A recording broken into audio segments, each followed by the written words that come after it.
Żagħżugħ 24 sena minn Ħaltarxin tressa quddiem il-qorti akkużat li bejn Settembru u Diċembru tas-sena li għaddiet ikkorrompa tifel ta' 12 sena u ffastidjah f'daru waqt li kienu jiltaqgħu biex jilagħbu bil-PlayStation. Fil-qorti l-ispettur Joe Spiteri spjega li l-vittma u l-imputat kienu ħbieb u li kien imur fir-residenza tal-akkużat biex jilgħab bil-PlayStation. Ġie spjegat li din it-tielet darba li l-akkużat tressaq brabta ma' reati sesswali, anke jekk fid-drabi l-oħrajn tressaq biss b'ċitazzjoni. Il-prosekuzzjoni argumentat li minflok induna l-iżbalja l-akkużat baqa' jipprova jħajjar lit-tifel imur fid-dar tiegħu.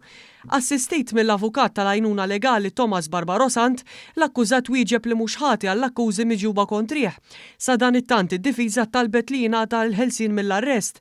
Għal din it-talba l-prosekuzzjoni oġġezzjonat għall-vittma deret l-avukat Francesca Zarb.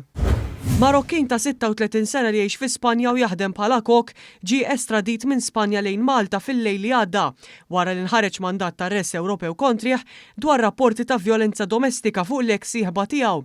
Minkejja dan meta r-raġel tressaq fil-qorti l-allegata vittma riedet tirtira l-akkużi fejn qalet li dan kien inċident iżolat lura f'Jannar tal-2024 u li għadha tħobbu.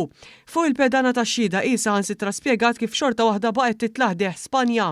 Dwar dan inġibditilha l-attenzjoni mill-qorti li x-xorta baqgħet iċċempel b'mod frekwenti lit-taqsima tal-vjolenza domestika dwar il-każ u ġiet imwissija dwar il-konsegwenzi ta' din id-deċiżjoni li wkoll involviet spejjeż u riżorsi kbar.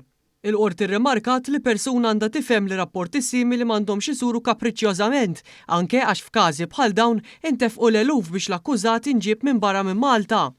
Hawn l-avukat Franco De Bono li dera l-akkużat faħħar lill-prosekuzzjoni li komplit tinvestiga l-każ minkejja l-bidla fil-fema tal-mara.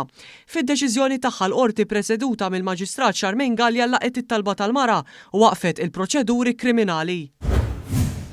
Kandidat nazzjonalista nstab ħati li ma ddikjarax kemm nefaq flus fil-kampanja elettorali.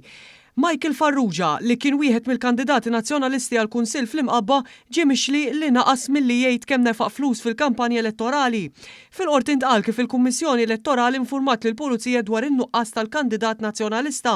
Farrugia lanqas attenda s-seduta fil-qorti u ressaq ix-xhieda tiegħu permezz ta' affidavit. Il-qorti sabet lil Farrugia ħati u mmultatu €50.